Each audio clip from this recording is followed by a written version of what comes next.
Good evening, ladies and gentlemen. I'll just remind everyone about Council's governance rules for council meetings. My name is Jackie Weatherall and I'm the Chief Executive Officer for the City of Greater Dandenong. It's about keeping our meetings a safe place for everyone. During the council meeting, members of the public cannot address the meeting outside of public question time, must not interject or act offensively, must remain seated, must switch your mobile phones to mute, must not operate any recording device, audio or visual, without obtaining the consent from the Chief Executive Officer at least 3 days prior to the council meeting, and can display placards or posters provided they're not offensive, do not obstruct the entrances and exits to the chamber or impede any view or person. Treat councillors, staff and community members with courtesy and respect. Thank you. The meeting will start shortly at 7 p.m.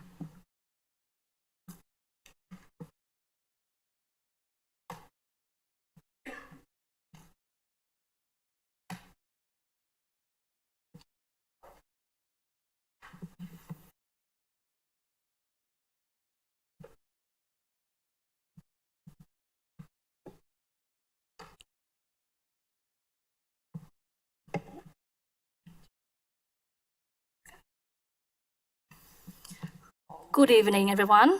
Welcome to our ordinary council meeting, Monday, the 18th of May, 2026. I also would like to acknowledge we've got our former councillor here tonight as well, Councillor Maria Sampi, former Councillor Maria Sampi and a former Councillor Peter Brown here this evening as well. And welcome, everyone. Item 1, opening meeting, 1.1, attendance, Ms. Vettles. Any apologies this evening? Through you, Mayor, no, we have no apologies for this evening's meeting. Item 1.3, acknowledgement of traditional custodians of land. Those who wish to stand for the acknowledgement to country are welcome to do so. We acknowledge the traditional custodians of this land, the Bunurong people, and pay respect to the elders, past and present. We recognise and respect their continuing connections to climate, culture, country and borders. And we also pay our respects and acknowledge all Aboriginal and Torres Strait Islander people and the elders present here today in acknowledging their journey. Item 1.4, offering a prayer, reflection or affirmation. As part of Council commitments to recognising the cultural and spiritual diversity of our community, the prayer, reflection or affirmation this evening will be offered by Mr. Rabi Gunaratnam, the elders of the Wesley Baptist Church. Welcome, Mr. Rabi.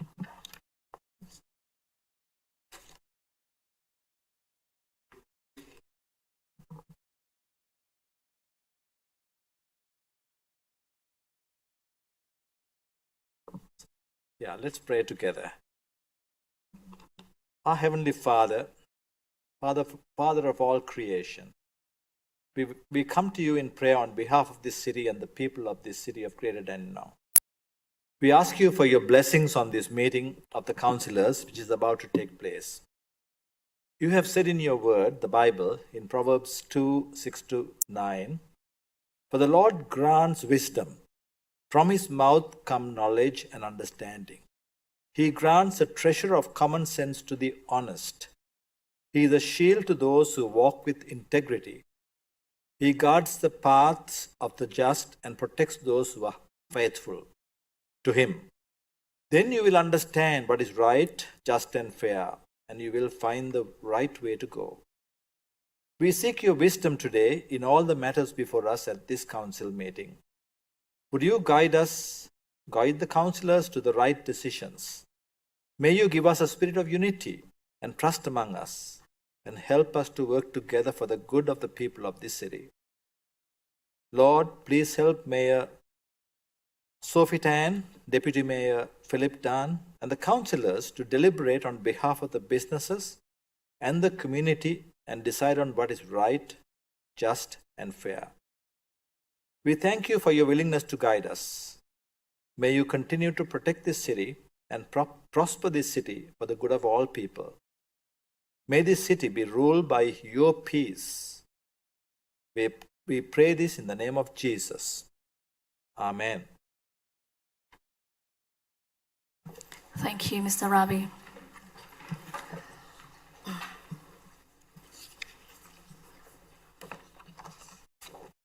Item 1.5, confirmation of minutes of previous meetings. For this item cannot be moved or seconded by Councillor Lloyd Trung. Is there a mover, please? Happy to move. Moved by Councillor Mamidi, seconded by Councillor O'Reilly. Are there any questions? Is there any opposition? As there's no opposition, the item is carried. Item 1.6, disclosures of interest. Ms. Vero. Thank you, Mayor. We've got a couple of conflicts of interest this evening for Councillor Jim Mametti. The first relates to item 4.2.1, the proposed 2026-2027 Capital Works Program, and he is a director of a company that has a stall at the Dandenong Market.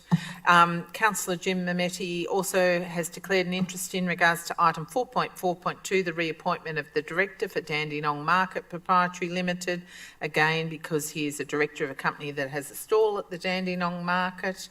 He's also declared an interest on item 4.4.5 because of a leave of absence for Councillor Jim Mametti, and Councillor Jim Mametti's also cited a conflict of interest into item 5.1, the notice of motion, Dandenong Market Proprietary Limited Governance Clarification Report, again because he is a director of a company that has a stall at the Dandenong Market. Thank you, Mayor.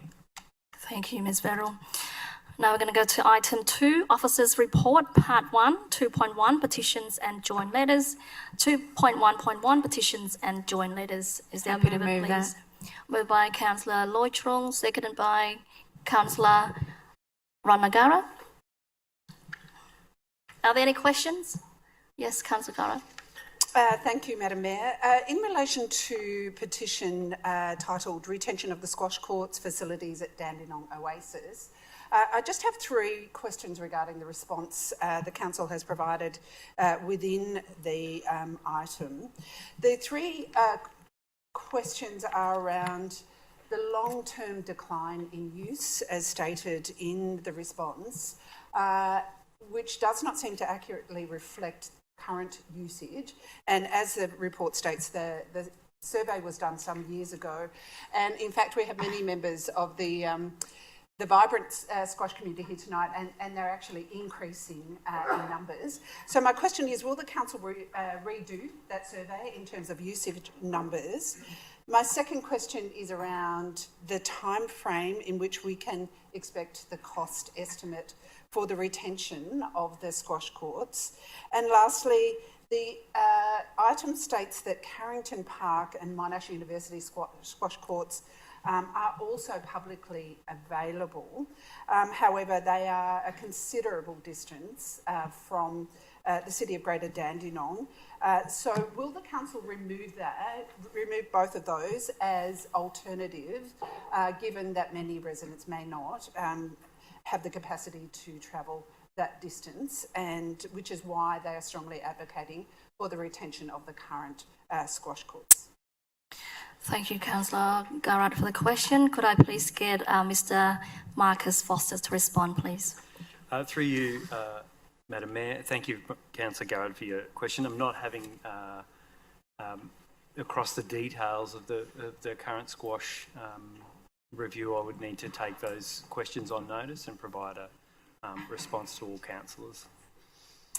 Madam Mayor, I'm having a hard time hearing the officer, but I get the assumption is he's taking on notice, and I'm happy for that. Thank you. Are there any further questions? Is there any opposition? As there's no opposition, the item is carried. Item 2.2, statutory planning applications. So 2.2.1, town planning application number 9, New Common Road and 2 Regal Drive, Springvale. Planning application number PLA25/0261. Is there a mover to this recommendation? Councillor O'Reilly. Councillor O'Reilly move. Happy to second it. Seconded by Councillor Mikulj. Are there any questions? Councillor Garrard?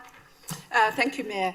There are 11 objectors, I believe, for this item. Can the relevant officer provide an overview of how the issues raised by the various objectors have been addressed in this application? Thank you for your question. Could I please get Mr. Will Stewart to respond, please? Through you, Mayor, in the report, each objection that's been provided, including things such as noise, traffic, car parking, and a use which is deemed to be conflicting with other industrial uses, it's all assessed in the report. The car parking on site, for example, is actually in excess of the parking that's needed. So on site they have 14 spaces, okay, and they only need 7 spaces. As far as noise and other elements, they are already existing on the site. So they're on the corner side at 6 Newcomen, and they're just expanding their site to 2 Regal. So as part of any planning reports put forward with a recommendation, any areas of objections from objectors has to be carefully considered and a response provided, and that's being conducted as part of this council report. Thank you. Any further questions? No. Is there any opposition? As there's no opposition, the item's carried. Mayor. Yes, Sean.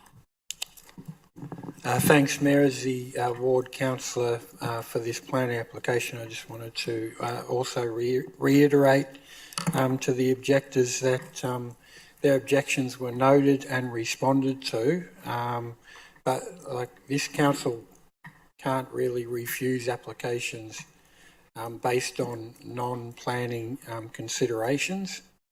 And the planning application did meet the planning requirements, and for that reason it would be futile for this council to refuse the application. Now that I've said that, I can talk about a bit about, and this is not really a planning consideration, but the Tao Chu Association is seeking to extend their temple. They're an extraordinarily good community organisation, Mayor, and I think yourself and myself and other councillors have been to quite a few of their events. They run regular cultural events such as Lunar New Year activities, religious festivals, and also, Mayor, are extremely strong fundraisers and donors to Monash Children's Hospital, which is really warmly considered, not in a planning sense because that was strictly decided on planning grounds, but they are an extremely valued community organisation in my ward, and I just thought I wanted to make that clear. Thank you, Mayor. Thank you, Councillor Riley. Any further speakers? No. Thank you. So we're going to go to item 2.2.2, Planning Delegate Decisions issued April 2026. Is there a mover, please? Moved by Councillor Mamedi. Is there a seconder? Second. Seconded by Councillor Bob Milkowicz. Are there any questions? Is there any opposition? As there's no opposition, the item's carried. Item 3, public question time. Question time at council meetings provides an opportunity for members of the public in the gallery to address questions to the councillors, delegates, and officer of the Greater Dandenong City Council. Questions must comply with S.4.5.8 of councillors' governance rules. Ms. Vettel. Thank you, Madam Mayor. Our first question is from Joseph of Dandenong North. A question has been submitted by Joseph of Dandenong North relating to councillor conduct. Matters of this nature would be considered confidential under Clause 3(1) of the Local Government Act 2020, and therefore we will not be reading or responding to the question. Our second question this evening, Mayor, is from Philip of Dandenong, and the question asks, Dandenong Council has repeatedly claimed the inclusion of a religious prayer at council meetings was to show inclusion of its multicultural community. Over recent times, 64% of Victorian councils have removed the prayer, claiming their direct opposition to Dandenong's council statement, claiming it creates division in their communities. The Pyrenees Shire Council in Beaufort, Victoria, removed the prayer in 2024 in response to legal recommendations claiming that, in quote, continuing to do so would unlawfully infringe on the rights contained within the Victorian Charter of Human Rights and Responsibilities.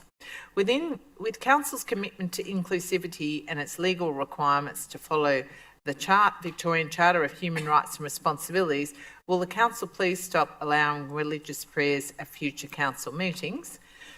Philip's second question is, Dandenong and Stonnington councils have comparable numbers of religious residents and both boast large multicultural communities. Stonnington Council removed religious prayers from council meetings in 2018 due to concerns about divisiveness. Considering their similar demographics, why does Dandenong Council disagree with Stonnington Council's continued claim that prayers at council meetings are divisive? Can I ask Ms Hajari, Executive Director, Strategy and Corporate Services, to respond, please? Through you, Mayor. Thank you for the question, Philip. At City of Greater Dandenong, we respectfully acknowledge each other's culture, faiths and traditions. We are enriched by our differences and practice does not automatically breach the Victorian Charter of Human Rights. Participation in religious prayer or an affirmation at the commencement of council meetings is voluntary. The structure of the current prayer or affirmation includes our community multi-faith or non-faith formats. With the recent change to reduce council meetings per year, additional effort has been made to ensure social equity is achieved for both faith and non-faith groups. In regarding to your second question, Philip, each local government has their own demographic profile, and it is a matter for each council to determine how to reflect a prayer or affirmation for their own unique demography. Thank you. Thank you. Next question.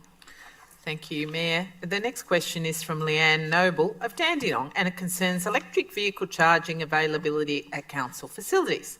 Upon buying an electric car, I have noticed a lack of charging stations at council facilities. Can council please advise which of these 11 council-owned facilities have electric power charging stations? Springvale Community Hub, South Keysborough Community Hub, The Drum, Walker Street Gallery, Harmony Square, Dandenong Stadium, Noble Park Pool, Oasis Pool, Gloria Park Netball Facility, Springers Leisure Centre and Ross Reserve. Can I ask Mr Manavasagasavam, Executive Director, City Futures, to respond, please? Through you, Mayor. Thank you for your question. We recommend that any residents looking for charging station use websites such as PlugShare, which show public charging stations within the municipality. The number of stations is regularly increasing. Council facilitates increasing numbers of charging stations by allowing providers such as EV, Jolt and ChargeFox to install and operate on council land through our public electric vehicle charging policy. These providers select the locations for charging station based on where they believe there is a public demand. While the approach above means that council does not directly select the location for new charging stations, we are happy to take feedback from the community on where they believe there is a demand for chargers and discuss these locations with the providers. Thank you. Next question. Thank you, Mayor. Our next question is from Leanne Noble of Dandenong, and it concerns requests for tree planting on nature strips near Dandenong South Primary School.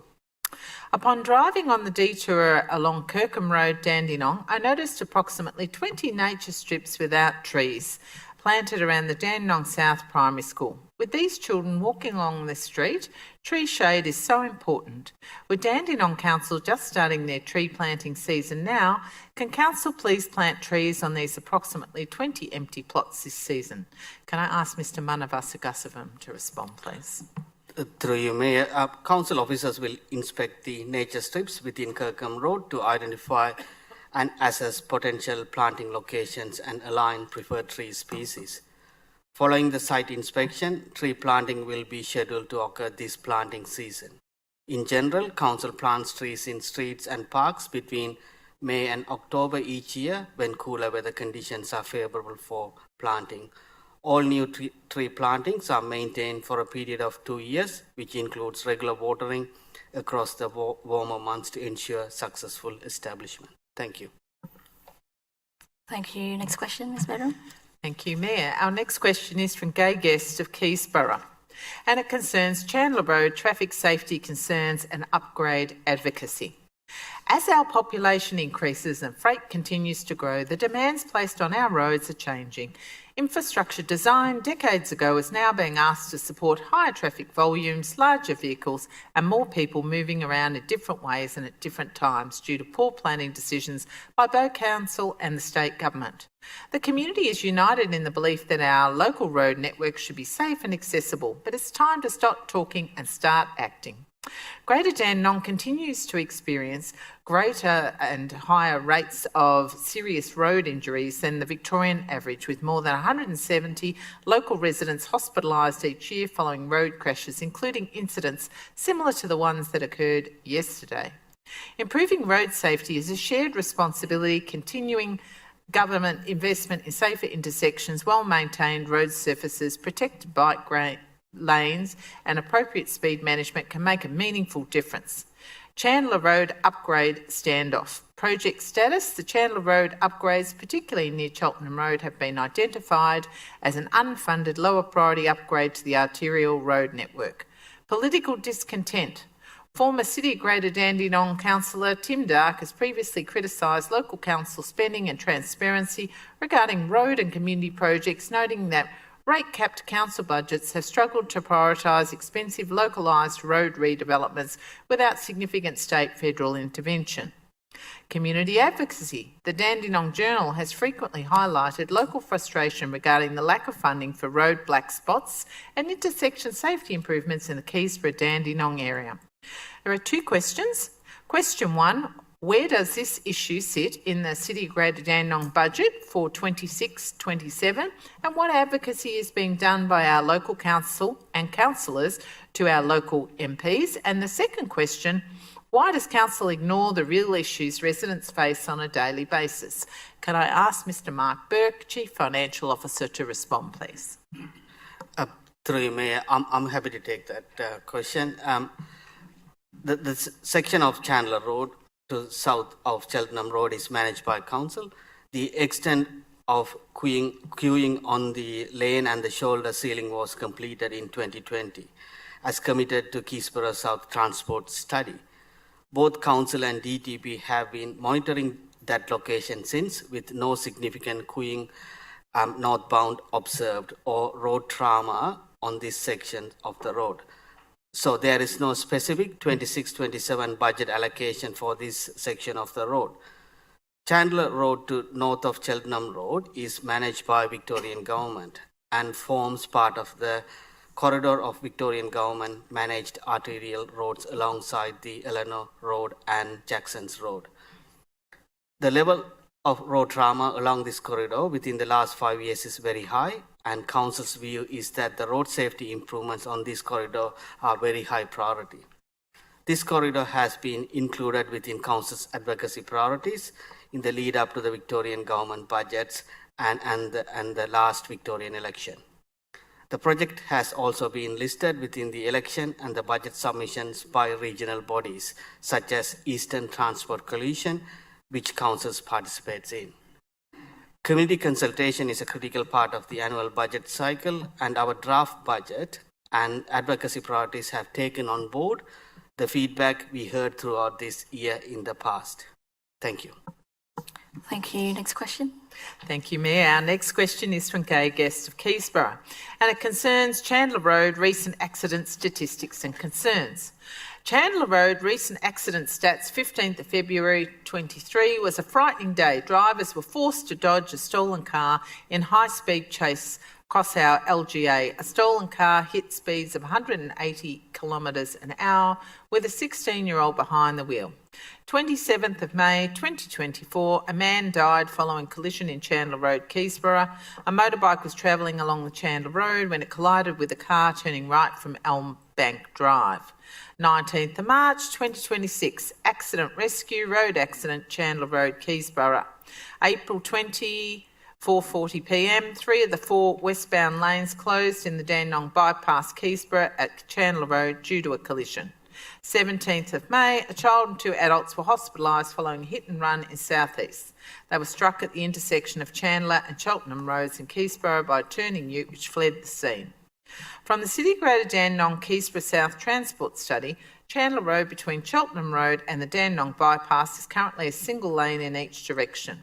Northbound becomes congested and a shoulder was installed to help queuing at Cheltenham Road benefit. Medium cost, medium status, funded by Council and supported by the Victorian Government, completion mid-2020. We're now 6 years past that use-by date. Why do we have to highlight that overdevelopment is killing this community, and we were lucky there was not a severe fatality in our local neighbourhood? Council must do more to advocate for less building and safer residential streets with off-street parking, roads and intersections. Chandler Road is now experiencing higher traffic volumes than ever before, and residents are sick and tired of our congested, narrow streets and roads because every PLN asks for reduced parking and homes can have 4 to 6 cars. Can I ask Mr Manavasagasavam to respond, please?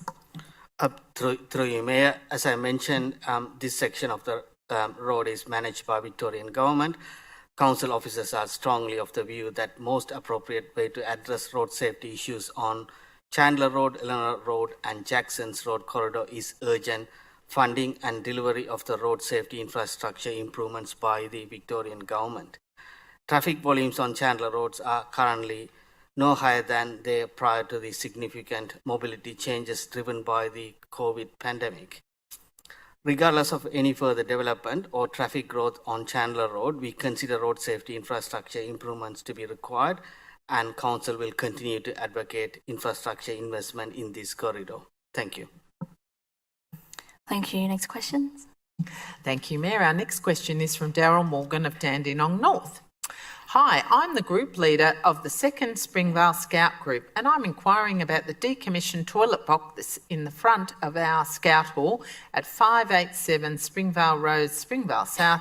In the past, it was utilised by a men's group for activities, but I think currently it's not being used by anyone. So I'm hoping our Rover Scouts may be able to use it as a Rover den. Would it be better to be used by the community than sitting there empty? If someone could chase up if this is a possibility and get back to me, that would be greatly appreciated. Can I ask Ms Sajari to respond, please? Through you, Mayor. Thank you for the question. Council has recently undertaken a comprehensive building condition audit of all of its facility, including this building that you mentioned. Once the audit data has been fully analysed, which will be soon, Council will be in a better position to understand whether the building is suitable for repurposing and future use. In the meanwhile, I highly encourage the Scouts to get in touch with our Council property team to express their interest, and if appropriate, we can explore the possibility of entertaining into a lease or licensing agreement with the group. Thank you so much. Any further questions? Yes, Mayor. Our next question has been submitted by Maria Sampi of Keysborough, and it relates to councillor conduct. Matters of this nature would be considered confidential under section clause 3.1 of the Local Government Act 2020, and therefore we will not be reading or responding to the question. Thank you. Thank you, Mayor. We have another question, and it is from Peter Brown of Noble Park, and his question is directed to the Mayor and or Deputy Mayor, noting that in 2026 the Prime Minister of Australia's salary package is $622,050 per year, and the salary package of the Victorian Premier is $512,972 for 2026. How do you justify putting to ratepayers in the 2026-27 council budget a proposal to pay the CEO and personal assistant according to Appendix G and Appendix H in the Statement of Human Resources in the 2026-27 budget salary package of $676,000? Question 2. This question is directed to the Mayor and Deputy Mayor, noting that Greater Dandenong Council waste collection is directed to waste facilities used by other councils, and noting that neighbouring councils such as Kingston have rejected the proposal, which Kingston has estimated as costing $3.7 million upfront with ongoing operational costs of about $1 million annually. What justification do you offer to impose your estimated $3.6 million scheme on Greater Dandenong ratepayers despite more than 30 Victorian councils opposed to the rollout, noting that Greater Dandenong is proposing to split its waste into 4 and send it to the same facilities used by councils rejecting the 4th bin? Thank you for your questions, Peter. Just to your first question regarding to the CEO and her EA page, in our council, as the City of Greater Dandenong, we do have a CEO remunerations committee. So, and also one external independent advisory. So we meet usually once a year. So moving forward will be twice a year, so discuss about the CEO performance. So our CEO performance is coming up soon in June. We at the moment we're still recruiting for our external advisory to come on board, and we'll have our meeting. So each year we have to assess her performances based on her KPI. And as you know that previously as a councillor, we pay our CEO based on their remunerations based on the band. So the CEO pay, especially City of Greater Dandenong CEO, don't get paid the highest compared to other council. So we can let you know once we've got our independent advisory on board, then we can make our assessment moving forward. But in terms of CEO pay, it's on public record. You can check that yourself. It's all on public to review. Regarding to your question 2 about the glass bin, which is mandated by the state government, so that will be mandated by 1st July 2027. I know that council already made decision on moving forward, but we still need to discuss further what council going to do moving forward, because as you know, the state elections government, the election is coming up in November. So depending who get into government, the policy could also change. So we spoke about this with our previous council brief session that we might have to delay on the process, wait until the elections finish, so we know who's going to be, coming to the government. Regarding to moving forward, because to do with costing as well, because at the moment, if we're going to start the process now, we also have funding contributed by DECA, which is almost 1 million to purchase the bin. It's going to cost council to purchase 58,000 bins, which is 3.2 million. But we've got the 1 million contribute to that, so it will cost us less if we're going to go ahead now. And it's moving forward, will cost residents, but will be about $13 to $18 on their annual waste collection. The process of the glass bin, because it's not going to be picked up fortnightly or weekly, it's going to be once a month. That was we promised that we're going to go through that way. But at the moment, we're still thinking about deferring this until who's going to be win the state government election. But also the mandate is on the 1st of July 2027. If any councils at the moment not going ahead, you also will get fined by state government, which is over close to 100,000 each year. So we're still waiting on the confirmation on that as well. At this stage, as a council, we communicate that, so we might need to defer that to until one state government elected end of the year. So thank you. Thank you. So now I'm going to go to item 4, Officers' Reports Part 2. 4.1 Procurement, 4.1.1 Dandenong Basketball Stadium, following a replacement contract. Moved by Councillor Gara. Seconded by Deputy Mayor Dan. Are there any questions? Is there any opposition? As there's no opposition, the item is carried. Item 4.1.2, Tender Award of Internal Auditor. Is there a mover to this recommendation, please? Happy to move that, Mayor. Moved by Deputy Mayor Dan. Is there a seconder? Seconded by Councillor O'Reilly. Are there any questions? Is there any opposition? There's no opposition, the item is carried. Mayor, I just want to cite that given the confidential nature of these tenders, questions were asked outside the public meeting. Okay, item 4.2, finance and budget. 4.2.1, proposed 2026 to 27 capital works program. I'd like to declare a conflict of interest in relation to agenda item 4.2.1. The conflict is a material conflict of interest under section 128 of the Local Government Act 2020.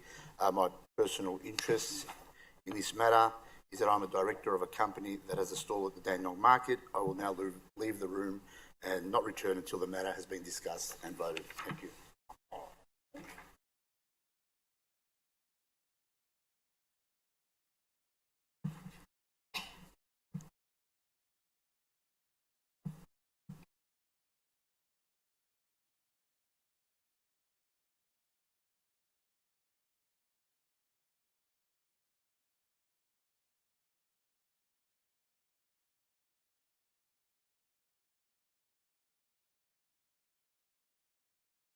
Thank you. So 4.2.1, proposed 2026 to 27 capital works program. We've got two parts. So part one, that council, in accordance to section 129 of the Local Government Act 2020, approves the proposed 2026 to 27 capital works program for inclusion of the proposed 2026 to 27 budget, excluding the following Dandenong Market projects that are listed on the list there.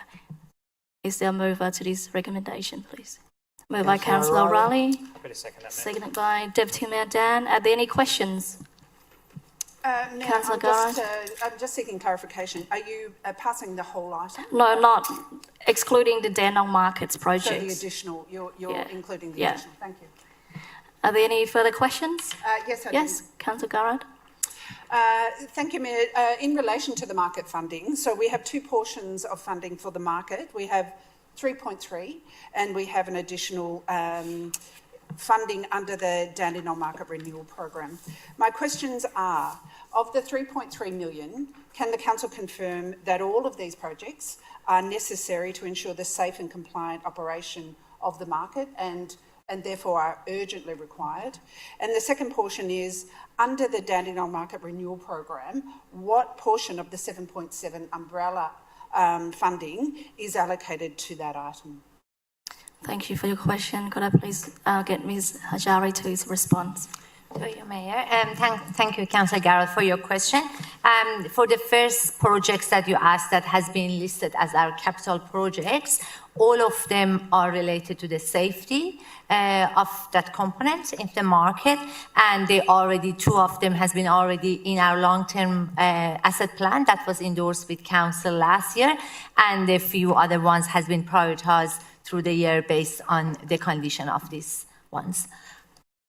And the other bits, if it's regarding to Dandenong Market Renewal Program, which is the $122,000 is part of our renewal project, which includes something about the public announcement and a few other small projects. That's part of our renewal project.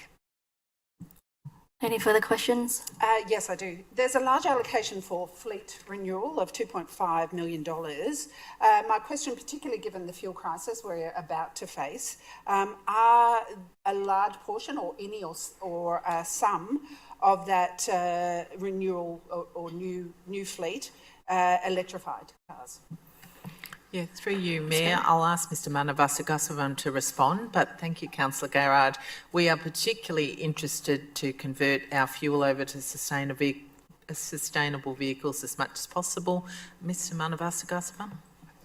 Yes, Councillor Garrett, that's correct. So mostly all our light fleets, we are changing into electric vehicles, and also we are looking at exploring options for our heavy machineries and the trucks, and we already bought 2 bigger trucks, fully electric vehicles, so we are exploring other options as well. The intention is over the time we'll have fully electric vehicles. Thank you. Further question? Sorry, this question relates to all three items. Just regarding some of the budget assumptions. Given that we are facing probably an unprecedented economic future where the Treasurer says that inflation is likely to be greater than 7% by the end of the year, and leading economists have said that we are actually going to face a global catastrophe. In fact, the World Food Programme says that up to 45 million people are likely to die in the next 12 months as a result of the catastrophic war that America and Israel have committed on Iran. So my question are, what are the underlying assumptions? You have stated that fuel costs are likely to rise, borrowing and construction costs are likely to rise. But what inflation, fuel and interest rates assumptions have you used as underlying assumptions in all three of the documents, the long-term financial plan, the budget and the Capital Works program? And part two of that is, if, as expected, we are going to see large increases, where will that additional funding come from?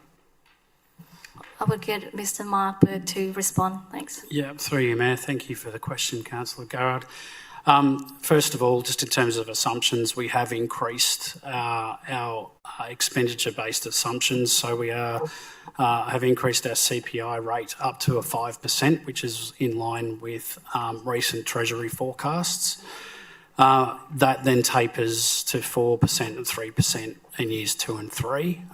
That's assuming a whole lot of external factors settle in the broader economy, but they're of course subject to constant review. In terms of fuel, we've been pretty realistic in terms of the assumptions there. We know that there's cost impost and there's certainly pressure on those costs at the moment with further instability in the Middle East, and therefore we've increased fuel costs by 20% in year 1, tapering to 10% and then 5% in year 3. Again, we will review these assumptions through future forecasts and budgets, and we're certainly very aware that those cost pressures remain high. In terms of interest rates, we will adjust those for both investment earnings and borrowings as rate information comes through. So we're certainly monitoring all of those assumptions and noting that there is significant pressure on the cost base. The second part of your question about how do we cover that, clearly we need to make sure that we're being very efficient in terms of our program of work and looking for opportunities for productivity improvements, and we've built in an efficiency dividend into our budget as well, to make sure that we're focused on achieving productivity and efficiencies and staying financially sustainable. Thank you, Mayor. My last question is relating to the Capital Works budget. We have $3.6 million allocated for the introduction of the glass bin. I understand that a decision will be required of Council next month to whether to proceed with that or take an alternate path. Were an alternate path chosen, the 3.6 would be necessary or welcomed excess in the budget, would it not, to perhaps cover some of these unforeseen costs that we are likely to experience in the next 12 months? Yeah, I think just confirming that if we remove the capital expenditure element and the offset or the subsidy that we're receiving for implementation, the net effect would be clearly a benefit back to the profit and loss, and most certainly improves our cash flow situation in the short term, but noting there's a cost recovery over the long term of those capital assets. But certainly in the short term, it provides additional cash and improves our profit position marginally. Thank you, Mayor. Thank you. I've been informed by Councillor Mamidi also not going to come back after we finish this one. So I'm going to include item 2. And it's item 2, following the disclosure of the consideration of conflicts of interest approved Dandenong market projects listed in the recommendation 1 for inclusion for the proposed 2026-27 capital works program budget. So now we're going to move for the whole item, for this item 4.2.1. So we've got a mover and a seconder. Already, yes. Councillor Raleigh, mover. Second, Deputy Mayor Down. Are there any further questions? Is there any opposition? As there's no opposition, the item is carried. Could we please get Councillor Mamidi back? Thanks. And just to let you know that Councillor Melinda Yim is also online, but there's a technical issue, you can't see her. Just want to confirm, Councillor Yim, are you still there?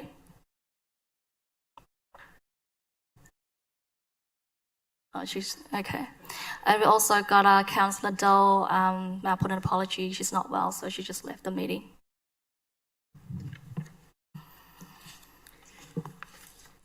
Okay, so item 4.2.2, proposed budget 26-27. Is there a mover to this recommendation? Councillor Garrard, mover. Is there a seconder?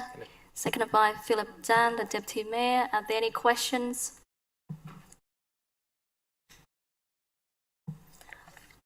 No questions? Is there any opposition? As there's no opposition, the item is carried.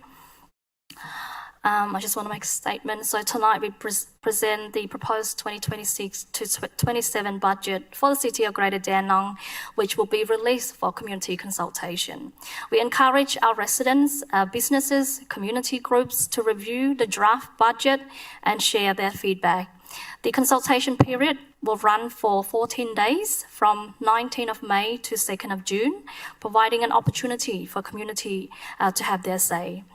Once all feedback has been reviewed, Council will consider the final 26-27 budget for adoption at the Council meetings on the 15th of June. So we encourage everyone to take part in this process. Thank you.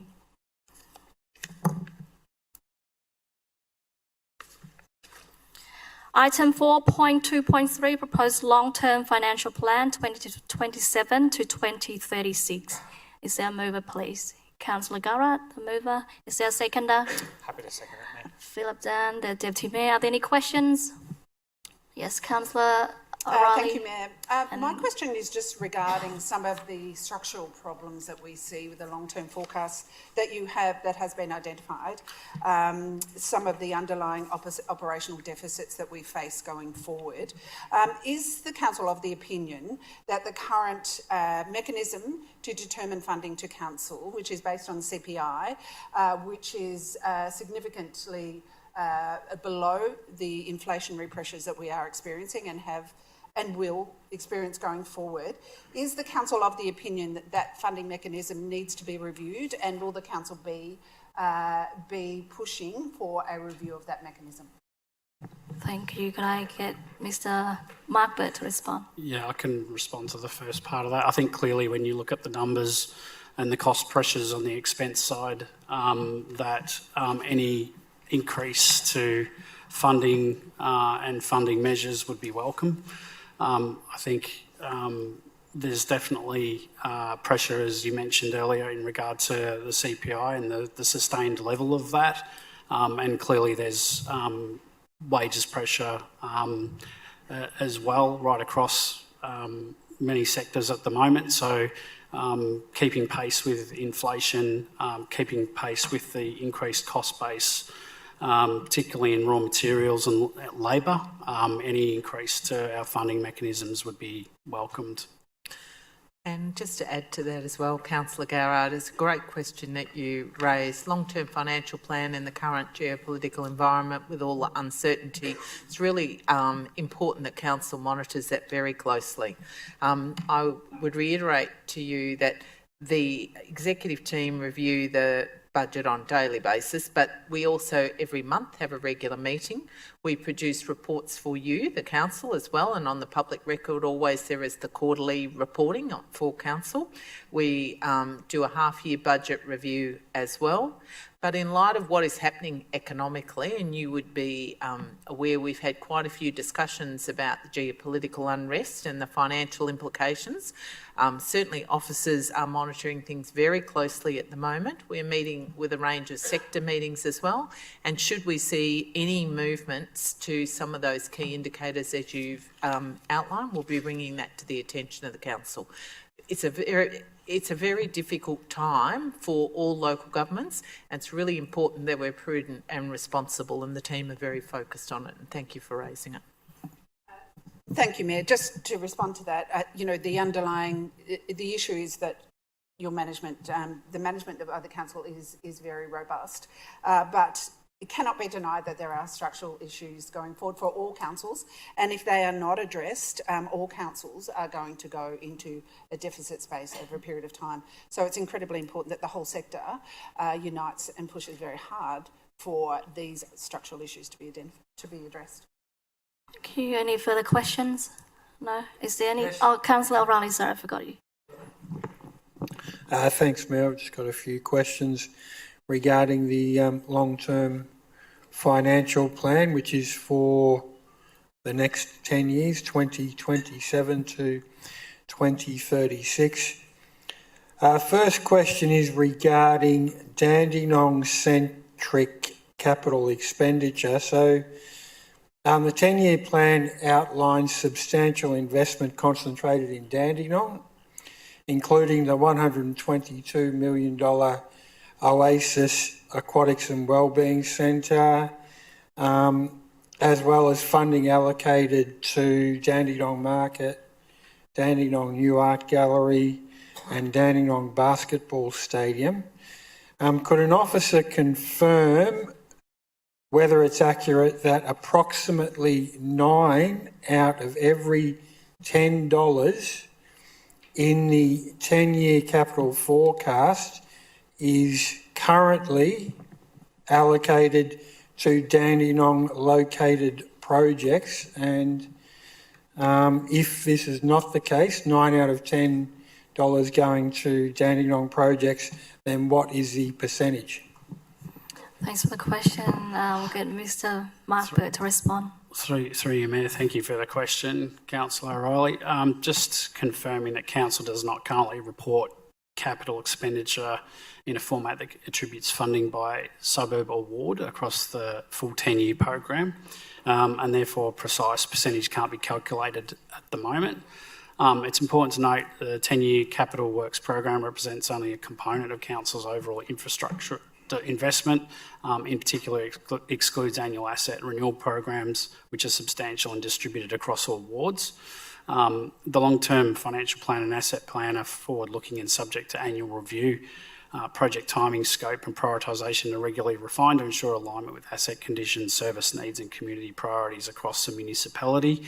But in saying all that, we will take an action on and see what information we have got available to build some reporting to respond to Councillor O'Reilly's request.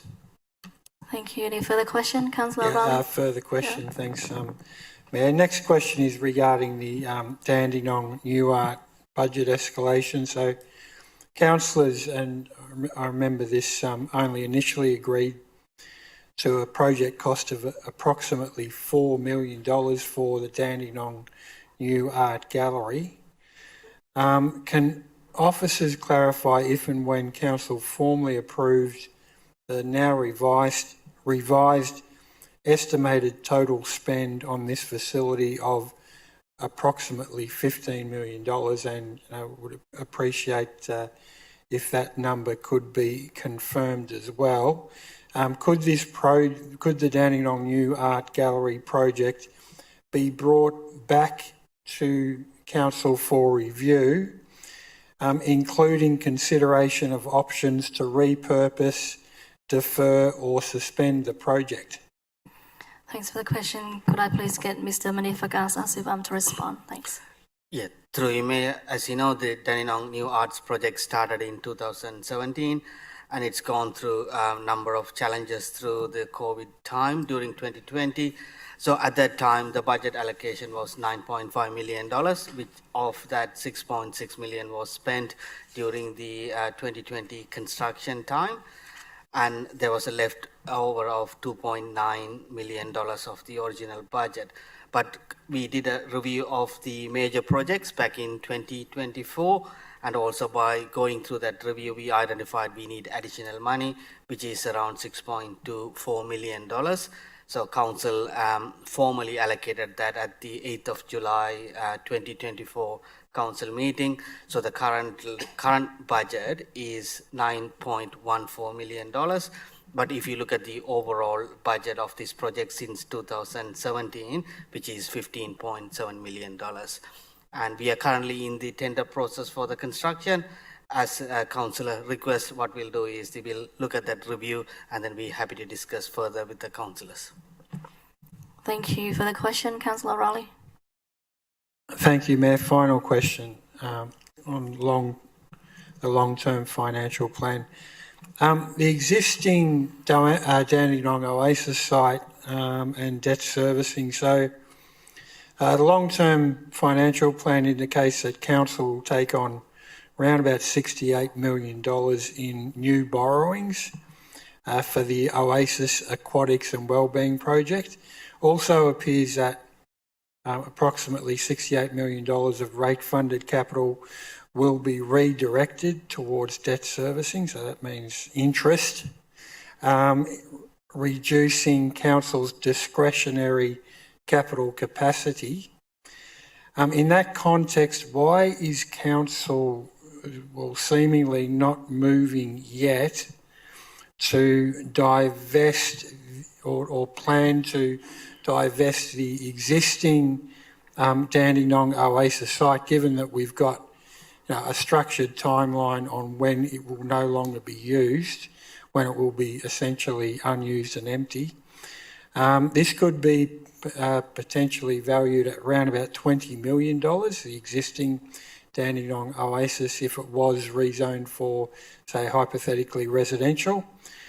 So why has Council not yet planned to potentially divest this site to offset our projected debt and interest payments? Why has it not been addressed in the long-term financial plan? Has any preparatory work been undertaken regarding the potential divestment of the existing Dandenong Oasis site, including valuation, planning advice, site constraints, market testing, or potential future use options? If not, so if nothing has been done so far, and given that Dandenong Oasis the new Dandenong Oasis is set to open mid next year, I think, could we be provided a timeline for when this might take place? Thank you, Mayor. Thank you. I would get... Can I just add to that, that we have given substantial commitment to the tennis table community to continue use of that existing building. So I just put that forward in the consideration of the response to Councillor O'Reilly's question. Thank you. Get the CEO to respond. Thank you, Mayor. Certainly in the resolutions that Council's made today, Councillor O'Reilly, and it's a good question that you asked, there's not been consideration, as far as I'm aware, unless it happened before my time, around the potential sale of the site. It would depend on what type of zoning that is there and whether or not it's public open space, but I'm certainly happy to take it on notice to review whether there's possible to have any of that land made available for future sale, and that would be a decision for the council to make. But to take on board Councillor Garrard's comments as well, we are well aware the council has made a resolution to the table tennis facility to be retained, and obviously that couldn't be part of a sale unless council was to reconsider that decision. Thank you. Thank you. No further questions? Is there any opposition? As there's no opposition, the item is carried. go to the next item, 4.3, Policy and Strategy. 4.3.1, Quarter 3 Quarterly Performance Report, January to March 2026. Moved by Councillor Garrard. Is there a seconder? Happy to second that. Seconded by Deputy Mayor Dan. Are there any questions? Yes, Councillor Garrard. Thank you, Mayor. Can the relevant officer explain, the report roughly has a $6 million favourable variance. A large portion of that, I believe $4.8 million, is unallocated staffing positions, which seems an enormously large amount of money for simply staff vacancies. Can the relevant officer explain, will that be fully allocated by the end of the financial year? And you know, 4.8 million, how substantial, how many positions are we talking about here that have not been filled? Thank you. Could I get Mr. Mark Burke to respond?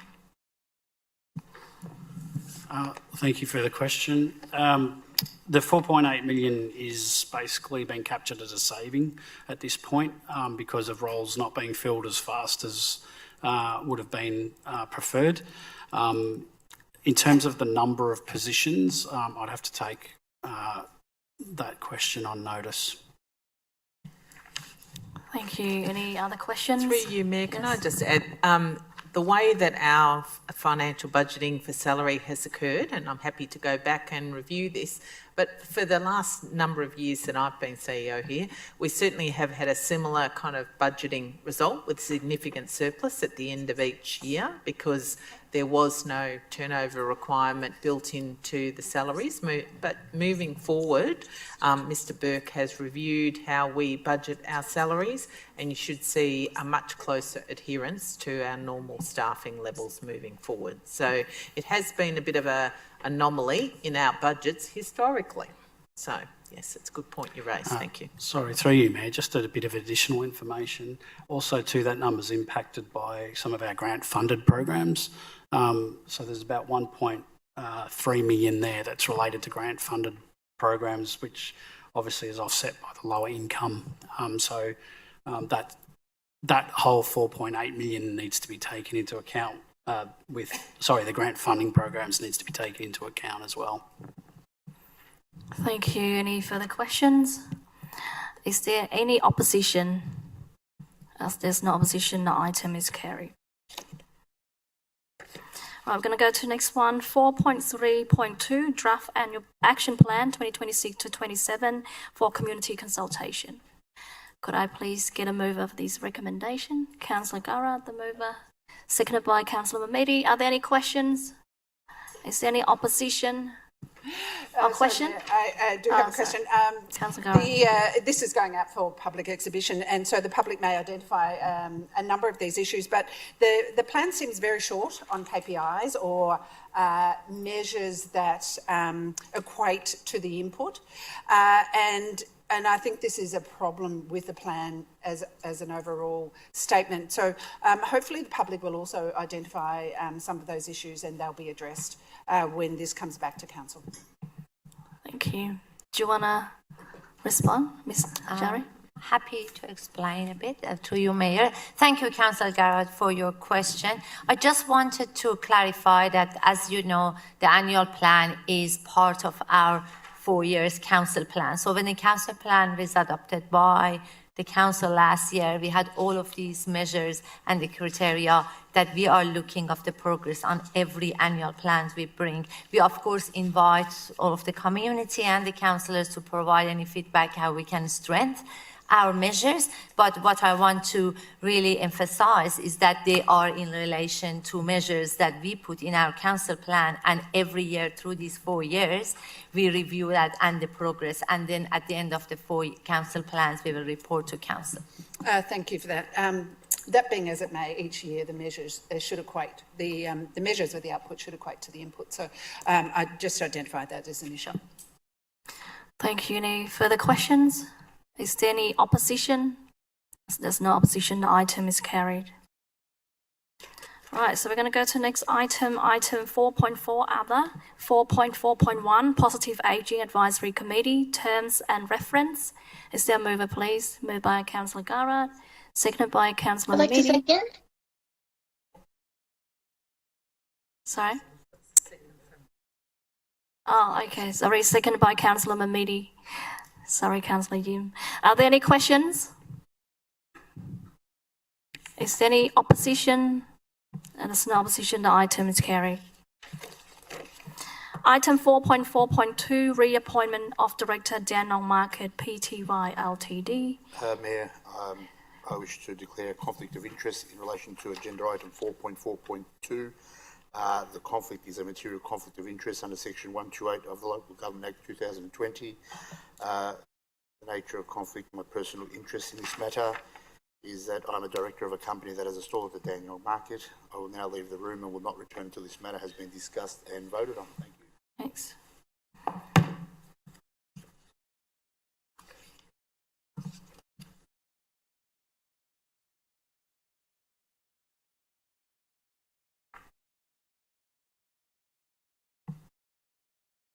Mayor, just have a question of governance. Just wait for Councillor just Mamidi to go. We can close the door. regarding, am I excluded from supporting this motion given the current moves afoot by the board to remove me from the market board? Thank you. Okay, so the door closed. Thank you. Right, could I please get a mover for this recommendation? Mayor, I've asked a governance question to be answered before the item is moved. Am I excluded from moving this item given the current situation with the Dandenong board attempting to remove me from the market? It's a completely, So I'm seeking clarification, if that's okay.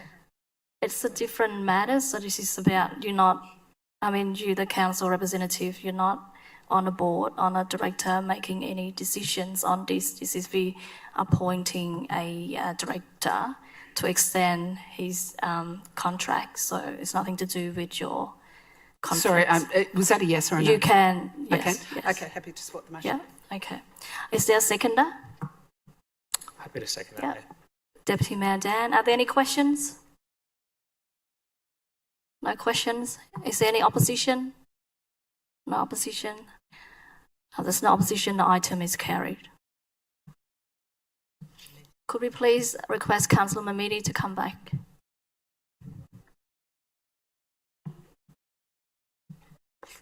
There's the other one's item 5.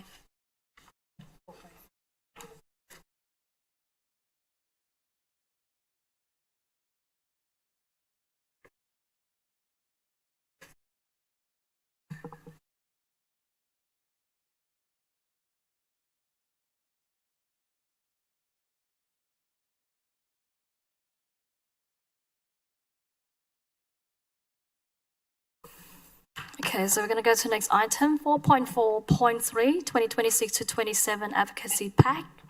Is there a mover to this item, please? Moved by Councillor Garrett. Is there a seconder? Happy to second that, Mayor. Seconded by Deputy Mayor Dan. Are there any questions? No questions?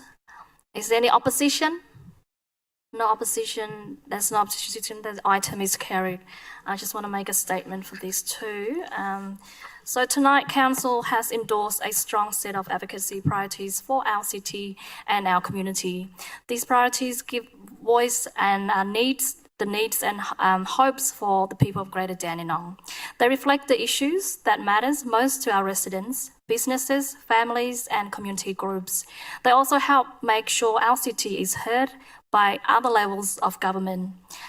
This work is about more than just funding. It is about fairness, opportunity and making sure our growing community gets the services, transport, facilities and investment it needs for the future.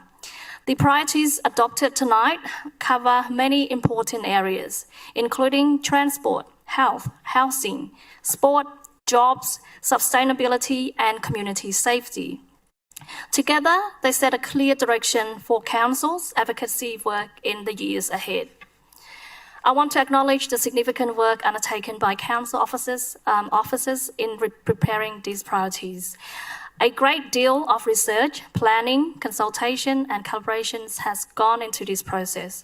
Many advocacy actions and wishes were considered, and we consolidate them down into these priorities. Ahead of Victorian state election later this year, I invite all those considering running for election, all candidates and potential candidates to review these priorities and consider pledging your support for the policy and funding items that will make the biggest difference. And to our community, when you're considering who to vote for this November, feel free to ask the candidates where they stand. Are they standing for housing, transport, and community safety? We pledge to work with the government of the day to help deliver the best possible outcomes for our Greater Dandenong. Thank you. Now we're going to go to the next item, which is 4.4.4, Reconciliation Action Plan 2026 to 28. Is there a mover, please? Second that. Okay, so moved by Councillor Garrett, seconded by Councillor Formosa. Are there any questions? Is there any opposition? There's no opposition, the item is carried. So I just want to make another statement for this one.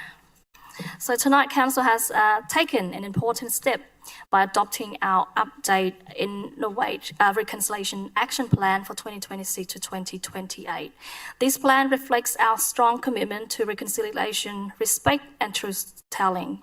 It sets out clear actions to help build stronger relationships, deeper understanding and greater opportunities for Aboriginal and Torres Strait Islander peoples across our city.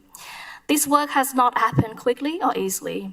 A great deal of care, listening and hard work has gone into preparing this plan.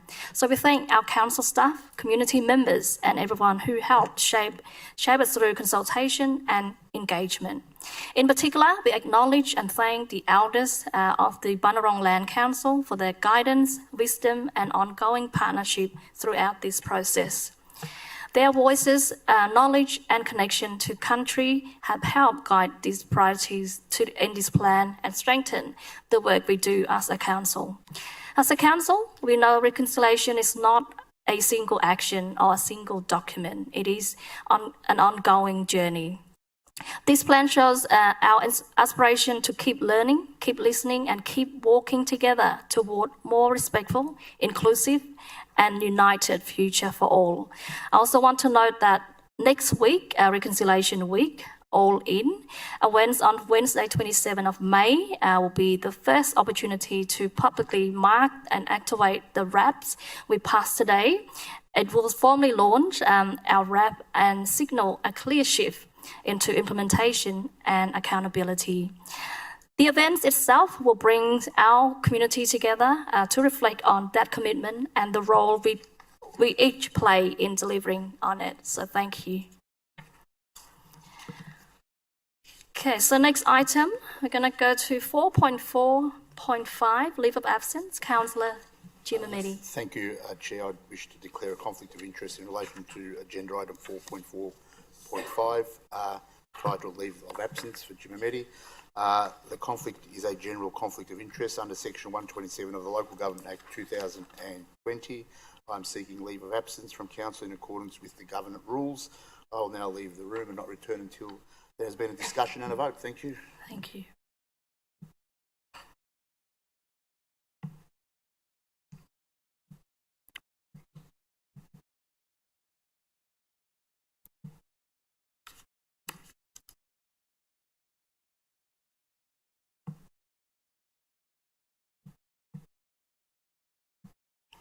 Okay, so is there a mover to this recommendation? Happy to move it, Mayor. Moved by Councillor Mikovich, seconded by Councillor Loitrung. Are there any questions? No. Is there any opposition? There's no opposition, the item is carried.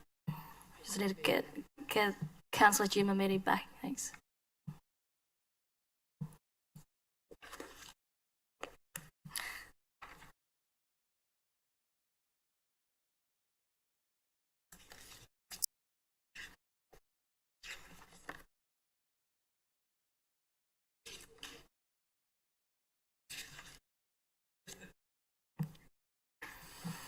Okay, Okay, we're going to go to next item, 4.4.6, report on matters discussed at council briefing sessions and pre-council meetings. Moved by Councillor Mamidi. Is there a seconder, please? Better second that. Seconded by Deputy Mayor Dan. Are there any questions?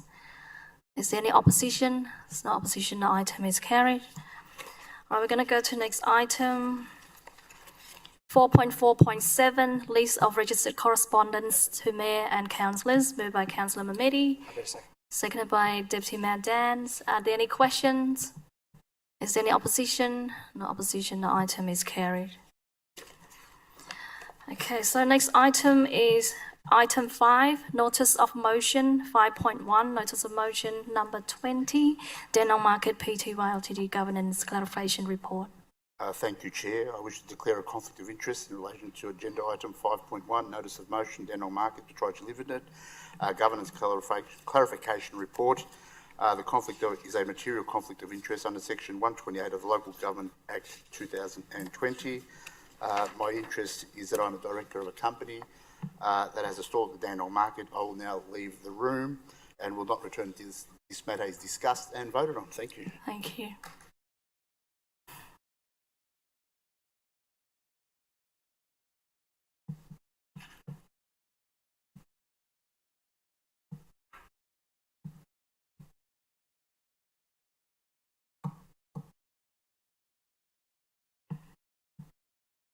Okay, Rhonda? Yes, the mover?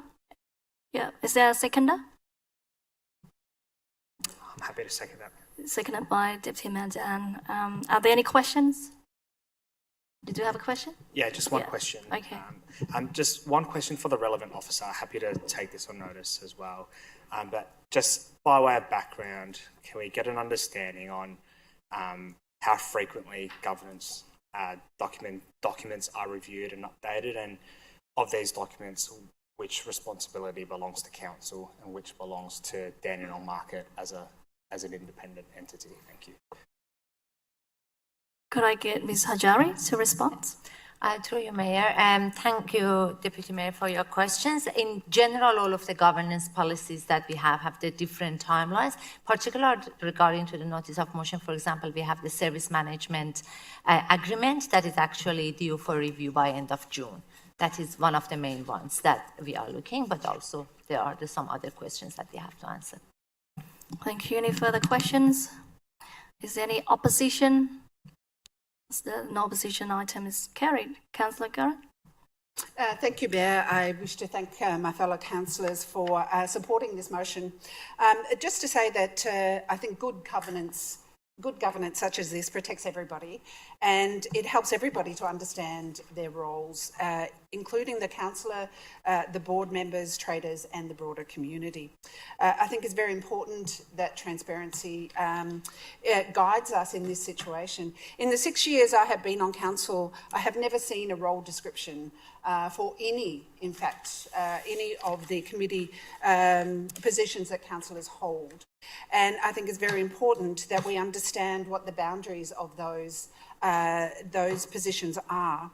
Also, council are often asked by the community how they can address issues relating to the market, which, if they are operational, is inappropriate. But when they are of governance issues, the council, as the sole shareholder, actually can exert influence. But the council's response has always been, we do not interfere in any way with the market.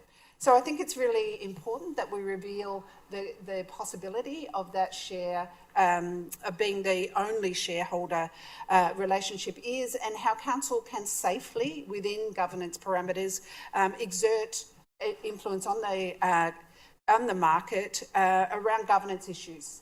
For example, sustainability policies and so on.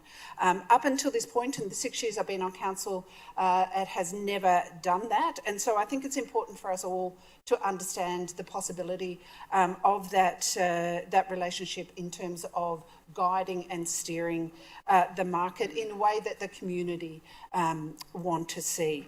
I think it's also really important to reveal documents if they exist, such as the statement, is my time running out? the statement of intent, because again, this helps us understand that relationship. So I thank my fellow councillors for supporting this motion, and I look forward to the outcome. Thank you. Councillor O'Reilly?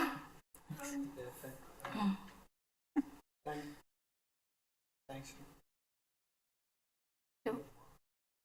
Yeah. So it looks like my microphone ran out of batteries.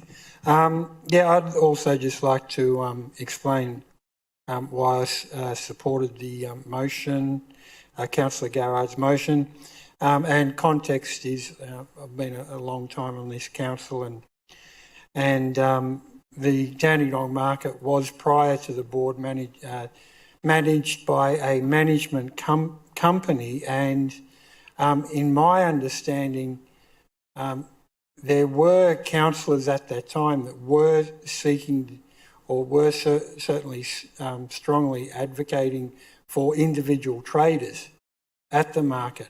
And that was seen, I think, by a majority of councillors as not appropriate, and that was one of the reasons why the management of the market was put out to an independent board to deal with those issues, rather than councillors seeking to, being confused on, whether they should be representing individual traders as a whole, etc.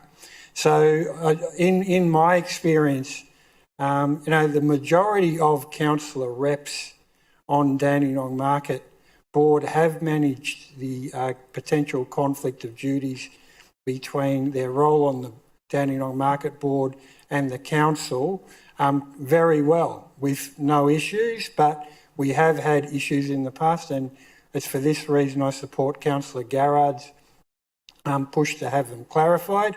I think we should clarify what the councillor representative should do, and also what they should not do.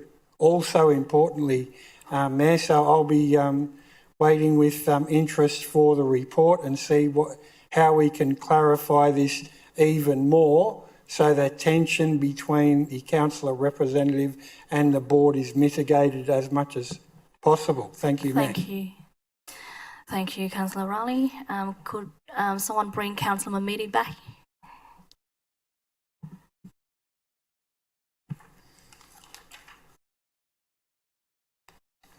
Items carried.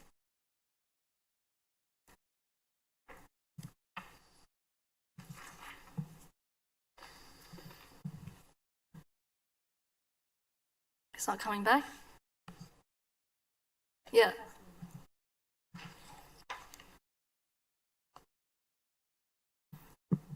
All right, so the next one is the item 6, reports from councillors, delegate members and councillors' questions. I will start with Councillor Yim.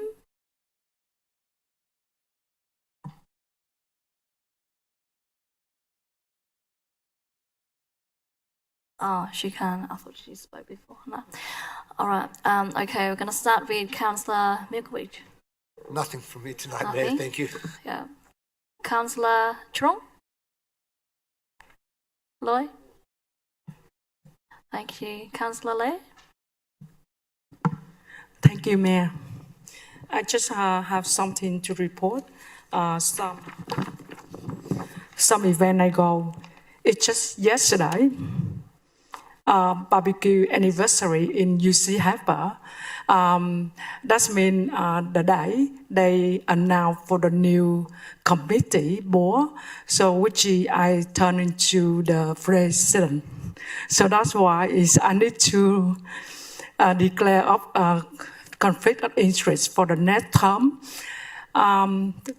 But yesterday, I'm so happy my attending for anniversary announced the new board, attending with the mayor, Sophie Tanks, thank you very much, and with MP Eden Foster and president of VCI Vietnamese, Victoria, and founder of Women Association.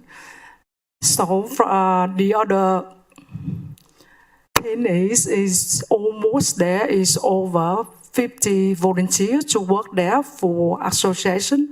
They just 2 years old to set up, but they service a lot of community there.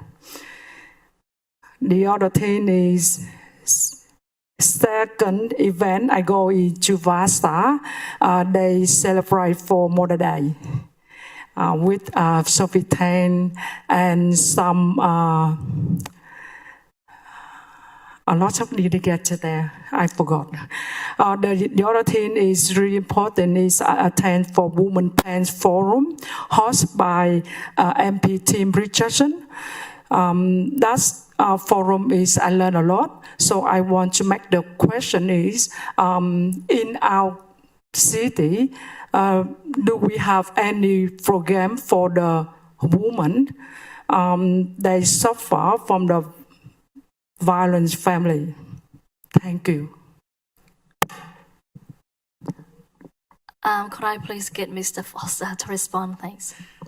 Thank you, Councillor, for your question. Through you, Madam Mayor. Well, I need to take that on notice and provide a response to you after the meeting, Councillor Pung Lee. Any further question, Councillor Leh? I might just add to that though, domestic violence is something Council's got a really wide commitment to, and certainly you would be well aware that we have an annual walk from the market, but at the opportunity that we present at the market, when we walk up to Harmony Square, we had over 1,000 people attend that march, and certainly when the presentations were undertaken by a range of councillors, including yourself, Mayor, there was a lot of information about a wide range of programs that we run around support for domestic violence and referral pathways to agencies like Orange Door and many other community agencies in the area. So Mr Foster will prepare an outline on that for councillors, but members of the public can feel reassured there's a lot of support and referrals in this city. Thank you. Thank you. Thank you. Councillor Mamini? Thank you. Over the last period of time since our last council meeting, I'm happy to share with the councillors that I attended the Hazara Cultural Day yesterday at Dandenong Park. I'll tell you what, it was raining, it was pouring, but the crowd still came, and I think there was over 1,000 people in that wet weather. So happy Hazara Culture Day to people in our community who celebrated yesterday. I also had the privilege to officially open Artan's Cafe on Walker Street, Dandenong, another new business in central Dandenong. It's so inspiring that, you know, the last 10 years or even further, that it was, you know, our strips were dying and there was empty shops everywhere, but I'm happy to say that you can barely find an empty shop in the CBD of Dandenong, and it's absolutely thriving. So it's good to see another new cafe opening up, Artan's Cafe on Walker Street, under the Quest building. So I had a bit of a feed while I was there, and it was delicious. So I recommend everybody to support this business. I also attended the Men's Health Forum, hosted by Tim Richardson, the state member for Mordialloc. Men's health and wellbeing change and behaviour. It's getting a lot worse in the country.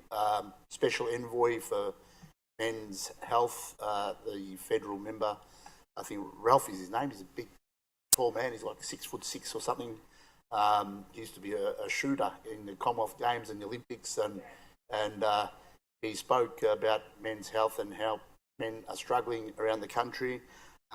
It was a great informative forum, but I do encourage people who are finding things a bit tough at the moment to look up, especially like Beyond Blue or other organisations that can support you. There is support out there. So, and also a new minister in the state government. It's called Minister for Men's and Boys, I think it's called as well. The member for Frankston was also there and spoke about it. So there's a lot happening from the government, whether it be state and federal government, to support men's health. I also attended the Afghan League, who were interpreters in Afghanistan, who supported the Australian Defence Force soldiers. There was many RSLs at that function as well, and it was good to see that their work that they did in Afghanistan. The Afghan League, I think there's about 20 or 30 that are living in Dandenong or Casey, so it was good to be at their function and recognising their efforts. I also attended the Springvale Rotary Club to eradicate polio.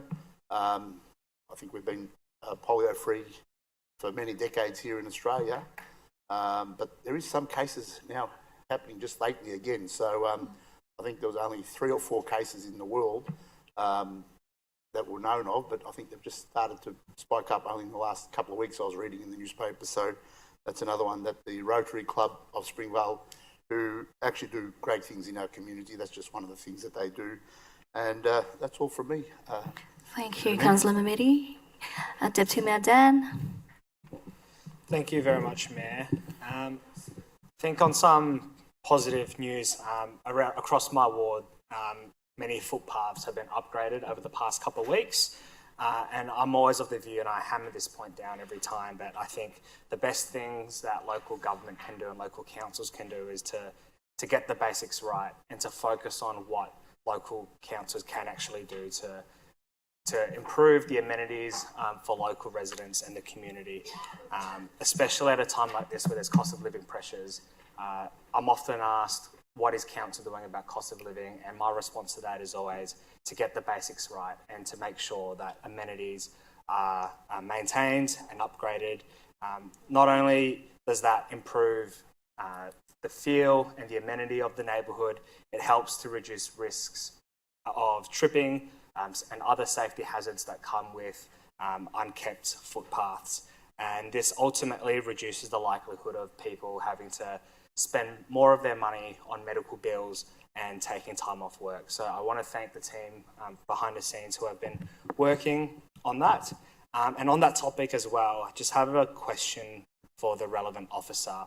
I had a question from a resident about the footpaths along Palm Plaza.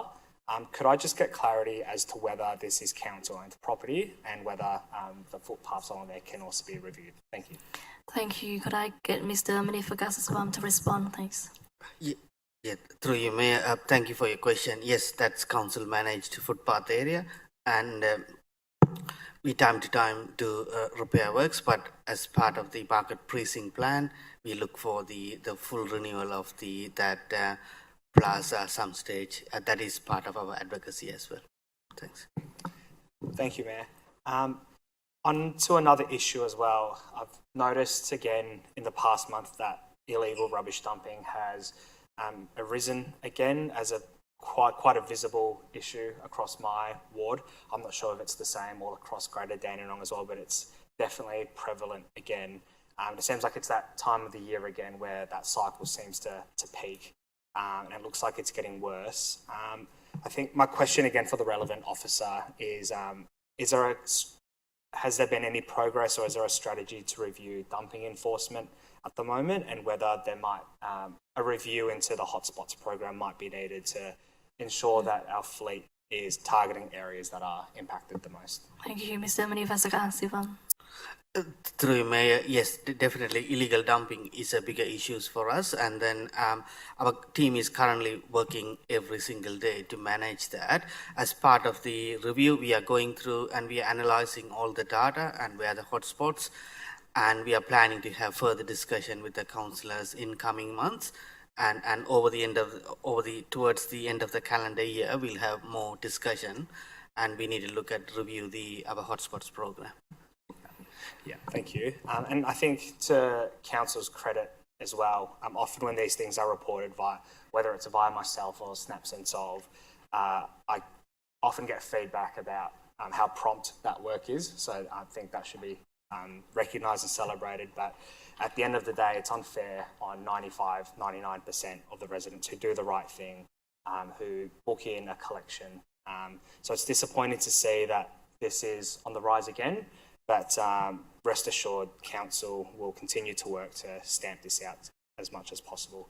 And just on a final matter as well, on Friday night, I visited Noble Park United Football Club down at Parkfield Reserve. Had a great time down there as well. But one of the matters that was raised to me from the club committee is that I'm not sure if council is aware at the moment, but they've been struggling to get access to hot water for quite some time now. So just to the relevant officer, I wanted to just raise that with some level of urgency and whether that could be followed up, especially with the winter months approaching as well. Could I please get Mr. Foster to respond? Thanks. Thank you, Councillor Danny. I was happy to look into that and provide some feedback both to Council on the status of that and also the stakeholders of the reserve. That was all. Thank you very much. Thank you. Councillor Formosa? Thank you, Mayor. If I could just stay seated. You're not well? That's correct. Just wanting, if I could have the relevant officer give me an update on the walking track for Barry Power Reserve. This has been formed as part of the master plan and received funding in the 24-25 budget. So just wanting to know where we are at with that walking track, please. Could I please get Mr. Manifagasasava to respond? Yeah, I'm happy to take that notice and then check with the teams. Thank you. Another matter I wanted to raise is that I've recently, and I'm sure other councillors have received a similar email regarding after our council rangers. I have previously mentioned this before because I've actually personally had an incident occur a few years ago with my children whilst in a park. And it's in relation to restricted breed dogs being off lead near children's playgrounds. Can Council please clarify why a reported incident involving two unmuzzled off-lead restricted breeds near a children's skate park at approximately 9:30 a.m. on a Saturday did not meet the threshold for an urgent ranger response, despite the reporting resident remaining on site and expressing safety concerns for the children present? Further to that, what specific criteria does Council actually apply when determining whether an animal management matter is considered urgent? On weekends, do we need to have a child being mauled to death by a dog before that classifies an officer attending the site, please? Could I get Mr. Manifagasasava to respond? Through you, Mayor, I provide a detailed response to this matter at last council meeting, and further to that, council officers did attend the site and there is no question about that. And also we didn't identify the restricted breed, and that's the description of the residents provided that information. So we are meeting with that residents to provide further clarification and information. So we do have ranges available on weekend, and any matters reported to the our after hours numbers, rangers will attend that immediately. So we take any dog attack or dog sightings seriously, and officers will attend that immediately. Yeah. Sorry, Mayor, thank you. So can I get clarification as to, I didn't quite understand whether or not a ranger did attend, because my understanding, the correspondence from the resident was that a ranger did not attend. Ranger did attend the site. They did attend the site. I'll need to follow this up further and perhaps look at the chain of emails that the resident has sent. If I could, please, I'll do that offline. Also, I wanted to raise a urgent update regarding a dangerous wasp nest that's been located within the Dandenong City Soccer Club facility. This has been reported and an ongoing issue for over 12 months now, and limited resolution despite previous reports to United Energy, the club and council. We're just going in a bit of a merry-go-round. I personally witnessed numerous young players who were stung during the recent Dandenong City Girls Cup, which had more than 60 teams in attendance. So this is raising serious concerns regarding public safety and risk management at the venue. What further action is Council taking to ensure this matter is resolved urgently, and what follow-up processes are in place when hazards impacting community safety remain unresolved for such extended periods of time, please? Thank you. Can I get Mr. Foster to respond? Thank you, Councillor Formoso, for your question. Through you, Madam Mayor, we'll need to obviously follow up both on the immediate status of that nest at Dandenong City Soccer Club and also the historic timelines of the report and what actions have been taken thus far, and provide that information back to councillors. Yeah, I have sent previous emails in relation to this, and like I said, this is an ongoing issue for the past 12 months, so I just don't think that this is really acceptable, you know, for public safety and so forth. I mean, I could only imagine on that day if there was one of the players that was perhaps, you know, allergic to wasps, what kind of result we would have had on that day. So I'd really like that to be centre of attention and addressed as quickly as possible, please. Councillor Formoso, as we said, we'll look up. It's the first I've heard of it, but we'll look it up. It's not the first time, Ms Weatherall, because I have flagged it with you previously and I have a response from you in relation to that, and yet nothing has been done to resolve the matter. So Mr. Foster said he's going to take it further and investigate and get back to you. Yeah, I understand that, but the CEO has just said that that's the first time that she's heard of that, which isn't accurate because she does have an email chain saying that she has been aware of the situation and that it was being addressed, yet the matter hasn't been resolved. So I'd like that on record, please. Can Ms Weatherall please confirm that she is aware of this situation and that the situation has not yet been resolved? So as mentioned, Councillor Formoso, Mr. Foster will take it further and respond back to you. I appreciate that, but Ms Weatherall has stated that that's the first time that she's hearing of this matter, and that is not the case, and I have an email chain that proves that. So can we have it on record, Ms Weatherall, that you are aware of this situation? Councillor Formoso, you will recall around code of conduct issues, it's not appropriate to debate with officers. We will follow up in regards to the matter and you will get a response. Absolutely Thank you. respect that, but yeah, it's not really in the public interest to be saying that you're not aware of it when you actually are. Okay, so next question, Councillor Formoso. Yes, I have a few more, please, Mayor. Another matter I would like to raise is I have recently had a whole bunch of family members, sporting groups and people using the Dandenong Basketball Stadium bring to my attention that there's been multiple incidents involving vehicle theft, break-ins, threats of violence towards visitors attending the facility.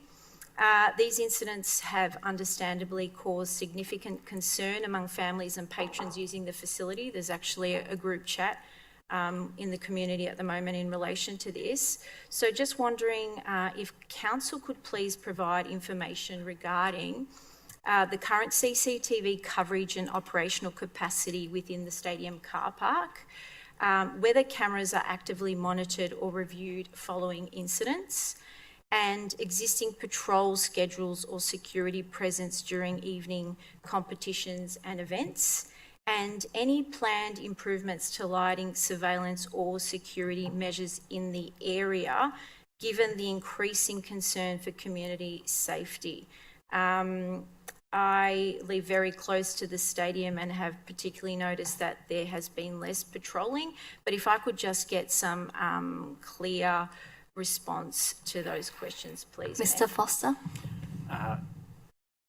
Through you, Madam Mayor, and thank you, Councillor Formoso, for your question. Yes, happy to provide some context to Council around those requested items, the CCTV, security presence and patrols, particular to the parking lot, and the nature of how that CCTV is accessed and utilised. So, could you confirm that they are operational at the stadium? We can also make sure to include the context of the cameras and their operationalisation, yes. Great, thank you. And another statement I'd actually like to make is that I wanted to congratulate Dr. Malik Sukkar, and it's been an absolute honour to work alongside Dr. Malik Sukkar, who's been on the SEL board since its inception. Dr. Sukkar has made an extraordinary contribution through both her deep personal connection to Dandenong and her exceptional professional expertise in healthcare governance and strategic leadership. She has consistently brought insight, compassion and a strong community focus to the board's work, helping shape SEL's vision and impact from the very beginning. As one of the most highly qualified and respected directors to serve on the board, Dr. Sukkar's leadership, intellect and commitment to the community outcomes have left a lasting legacy. Her contribution to SEL and the broader Dandenong community has been truly invaluable. I would also like to sincerely congratulate Dr. Sukkar on her years of dedicated service to the board. Given the immense value she brought to SEL, I am disappointed that she was not afforded the opportunity to continue in her role and contribute further to the organisation's future direction. However, I wish her all the very best in the future, in the years to come. Two more items, if I could, Mayor. I also wanted to congratulate Dr. Selba Gondoza Luca OAM. She has recently been awarded an honorary Doctor of Social Science by RMIT University. She's an absolute trailblazer in our community. Everyone that knows Selba knows that she's deeply respected and richly deserving of this extraordinary honour. She has lived experience, professional expertise and enduring commitment to supporting some of our most vulnerable communities here in the City of Greater Dandenong and beyond. Through her leadership of AFRI Auscare and initiatives such as the Black Rhinos program, she has transformed personal adversity into powerful, practical pathways of empowerment, inclusion and hope. As a proud member of the City of Greater Dandenong community, Selba continues to exemplify compassionate leadership and social impact at the highest level. It is an honour to acknowledge her achievements and the profound difference she continues to make in the lives of so many here in the City of Greater Dandenong. So a huge thank you and congratulations to Dr. Selba Luca. My final matter is that I'm not sure if some of my fellow councillors in the community remember last year the unimaginable loss of beautiful Levi to meningococcal B, who was only 16 years of age. I want to extend my deepest gratitude to Nolia Saya Peterson for her extraordinary courage, strength and unwavering advocacy following the loss of her beautiful son. Levi's passing was a profound tragedy, made even more heartbreaking by the fact that he had only recently received his Year 10 immunisations only weeks before his death. And what's even more tragic is that Levi would still be alive today if he was living in another state that had already had this program in place. Having had the privilege of supporting Nolia from the very beginning of this journey, I have witnessed the depth of her grief and equally the remarkable resolve which she has channeled that grief into meaningful and lasting change. Alongside many others, her voice and determination has now helped secure the inclusion of meningococcal B vaccine for Year 10 students in Victoria from 2027. An outcome that will undoubtedly save lives. I'm personally grateful for what she has achieved as a teacher, mother and a local government representative. While this is a significant and deeply important milestone, there remains further work to ensure equitable access, particularly for infants who continue to be at risk. Nolia's advocacy stands as a powerful testament to love, resilience and the capacity of one voice, guided by compassion and persistence, to shape public policy and to protect future generations. It has been an honour to stand alongside her in this journey, and her contribution will leave a lasting legacy for many years to come and save thousands of lives. Levi would be watching over her with immense pride. Thank you, and that's all from me. Thank you, Councillor Formoso. Councillor Garrett? Thank you, Mayor. Firstly, I want to congratulate yourself for, I note in the paper today you are advocating for a full gambling ban, a ban on gambling advertising. So I applaud you for doing that. We know that Dandenong is one of the most affected areas. We know that we have the highest losses. We know that we have the highest losses per adult. We know we have the highest losses per day. We know that they reap about $150 million out of the guts of our community just in electronic gambling. And it is a scourge on our country, on our youth. I note the tone-deaf response from the gambling lobby in the article, who says that if we ban gambling tomorrow, it's a slippery slope to banning everything. This is the same predatory industry that just watched a young boy die, who took his own life while they watched him gamble almost $1 million and also facilitated a lot of those losses. This is the same industry that contributes significantly to depression in our community. And that $150 million it rips out of the guts of our community comes from the poorest. We are the poorest LGA and with the highest losses. It's an indictment on the predatory industry, and I congratulate you for doing that advocacy today. I'd like to raise a couple of issues. You may recall that last year unfortunately, the body of Isla Bell was found in Dandenong after she had been passed away. And we got the shocking news this week that there will be no one prosecuted for her murder or her manslaughter, which is deeply shocking. And given that Dandenong was her last place where she was found, I think it deeply affects our community. And I congratulate everyone that turned up on Saturday to the vigil that was held in the city. It was a big turn up. Many people came.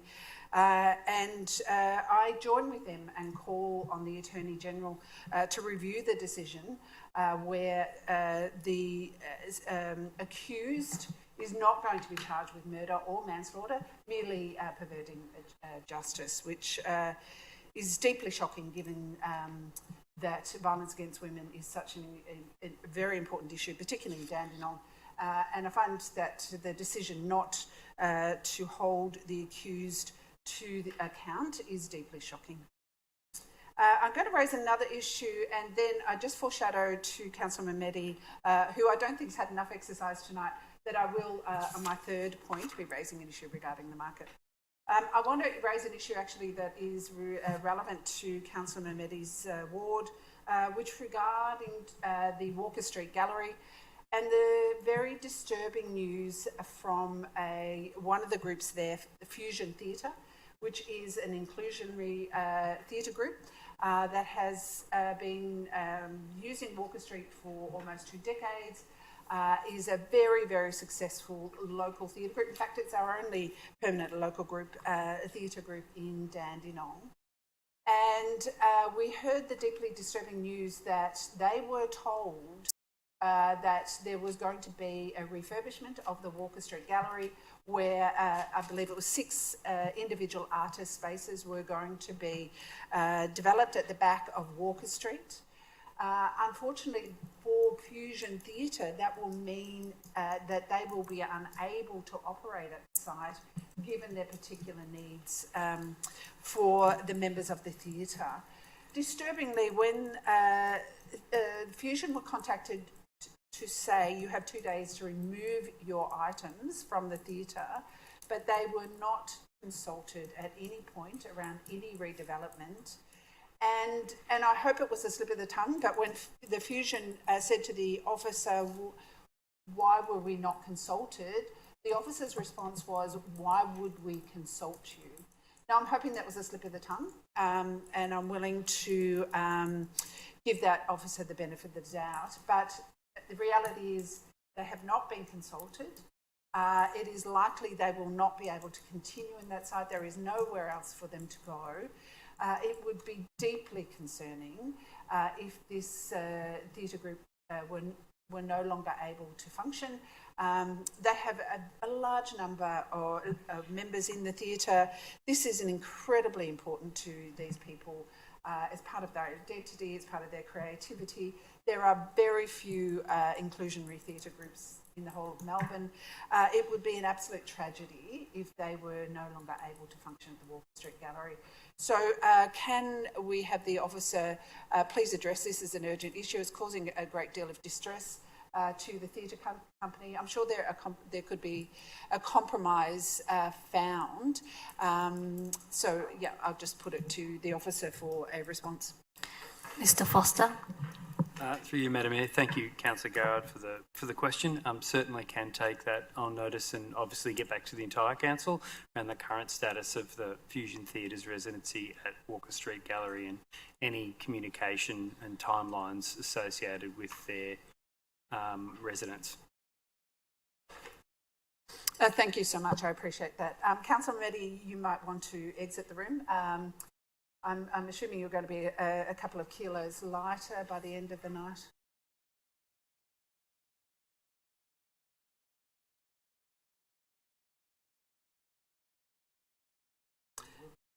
Anything to do with the market. It's his choice. So my last question just regarding to the urgent notice of motion I put up at the last meeting. I'm just wondering when the relevant officer will provide a response. You may recall the motion was to get a response from that officer regarding the reputational and legal risks to the council. I understand there are 2 legal processes that have been initiated against the market. And that potentially has flow-on impacts to the council. And I have not received or seen any response from the relevant officer. So my question is, when can a response be expected? Ms. Federal. Mr. Manifagasa Silva. I'm happy to take that on notice, and then I'll have a look at that, and I'll work with the governance teams and then come back to it. Yeah. That's it. Thank you. Do you want to get Councillor Mamidi back?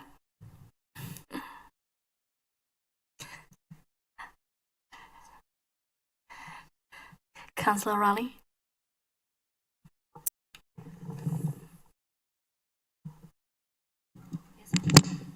Thank you, Mayor. Just had one more thing on Dandenong Market.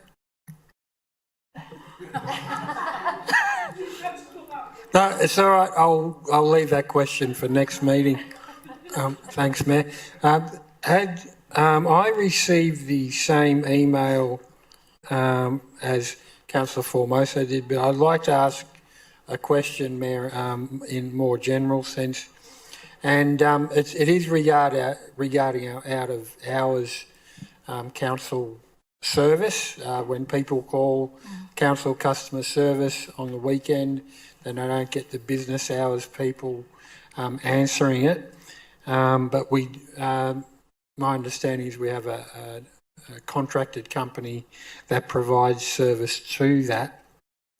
And I was just checking our website, and there's no information in that regard. I think from looking at it, there used to be some information about out of hours council customer service and so on, but there doesn't appear to be any. And if you get internet natives like myself that always sort of Google before I phone call, then it might be useful to know what level of service to expect from our out-of-hours service. And I'm also interested, there's no rush, but if officers could get back to me, when we contract them, and say the example that Councillor Formosa was talking about with dogs or dangerous dogs, do we specify in which circumstance a ranger will attend exactly, or does the contracted company sort of make a decision on the spot based on how much resource is available, etc., etc.? So I think it'd be good, like just as councillors to know that, and secondly that we have, if we can, some sort of structured guideline so that residents, if they're ringing up, have some sort of idea on what might be responded to or not.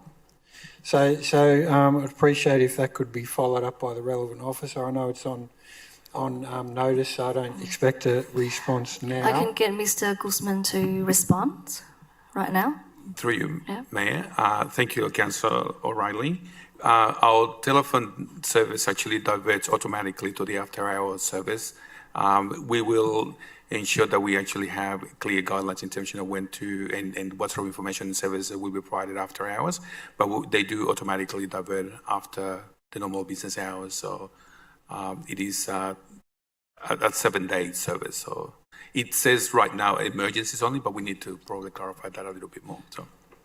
Yeah, thank you, Mayor. Yes, and like my just Google searching then says, yeah, it does say along the lines of emergency, but like what is an emergency? That's where I don't expect the whole detail of what council considers an emergency, but like in the case of the example that Councillor Formoso has talked about, they're saying, oh, well, you know, this is a definite breach of local law in that there were untethered, potentially dangerous dogs in a public space. You know, well, there's no information online that would indicate to that resident whether they could expect a response from council or not.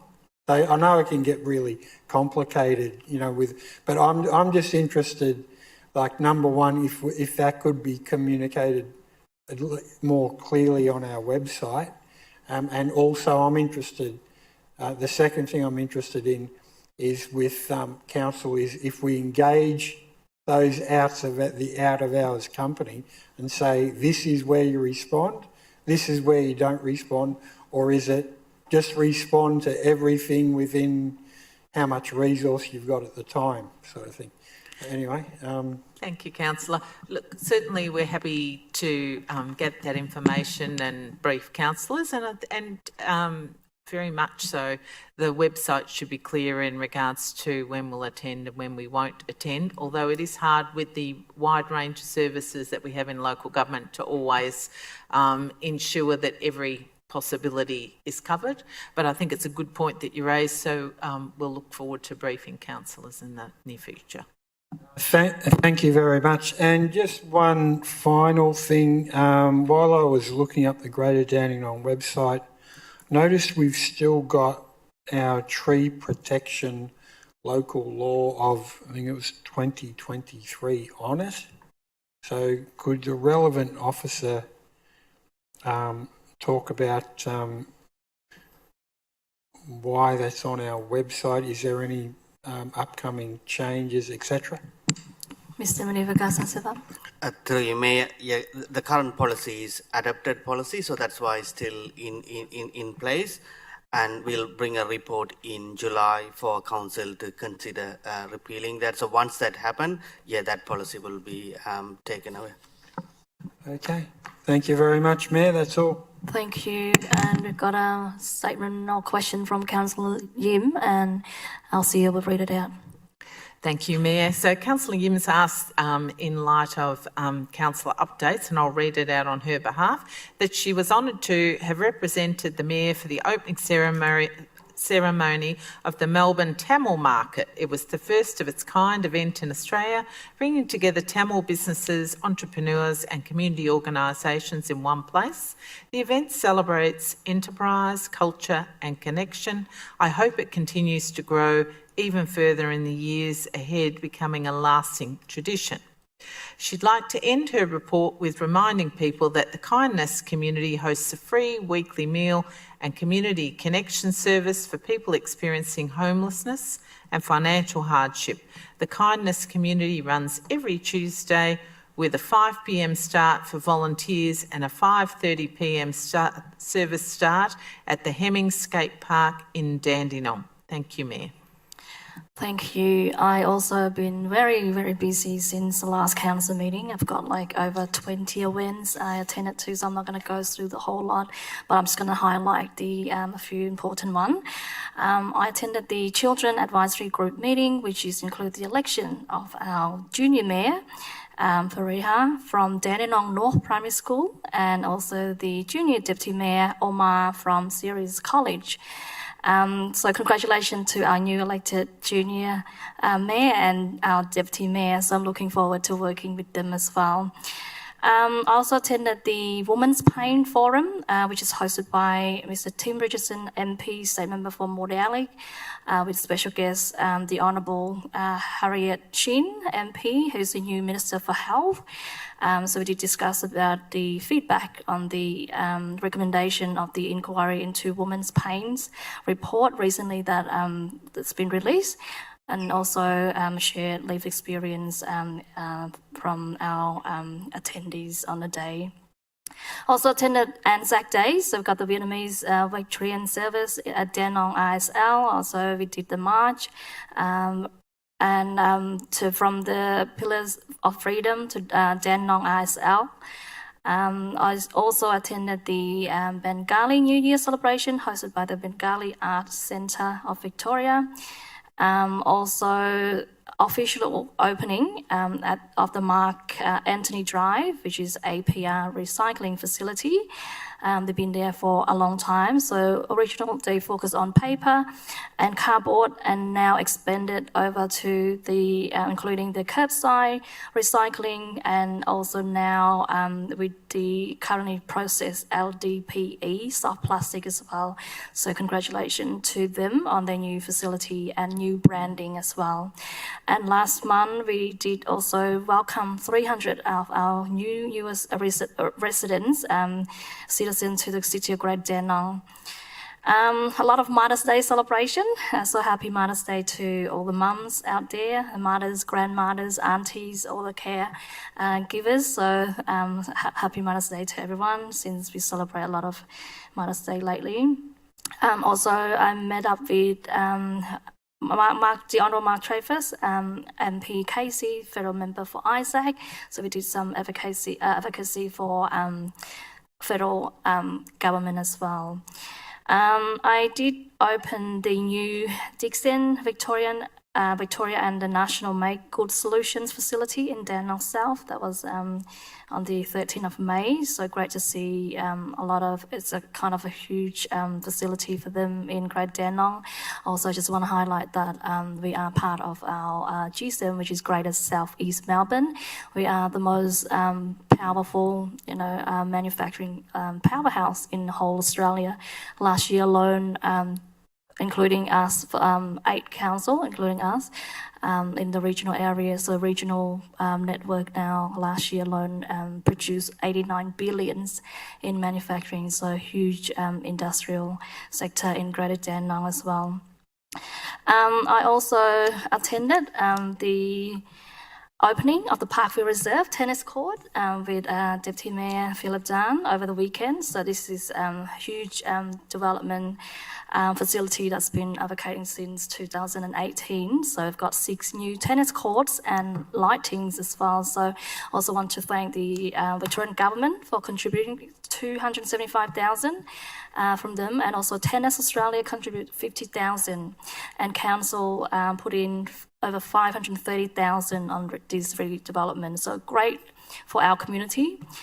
And also I just want to recognise the Noble Park Tennis Club for their advocacy and for their patience as well. This is, for our community well-being. It is also encourage active lifestyles, and it's especially for creating spaces for people to come together. I think now the club had also increasing their members. I think we've got more than 60 members now. Some of them, they came all the way from Werribee, different area, to play in our city of Greater Dandenong. So the rest I will just table my report because there'll be a lot on here. So just last one, which is the Hazara Culture Day, attended with Councillor Mamidi. This is the first time hosted by the Hazara Cultural Cultural Association, I just want to say happy Hazara Culture Day to all the Hazara communities. So that's all from me. Thank you. Now we're going to go to item 7, urgent business. As there's no urgent business, go to item 8, close of business. I would like to declare our meeting closed at 9:06 p.m. Thank you and have a good night.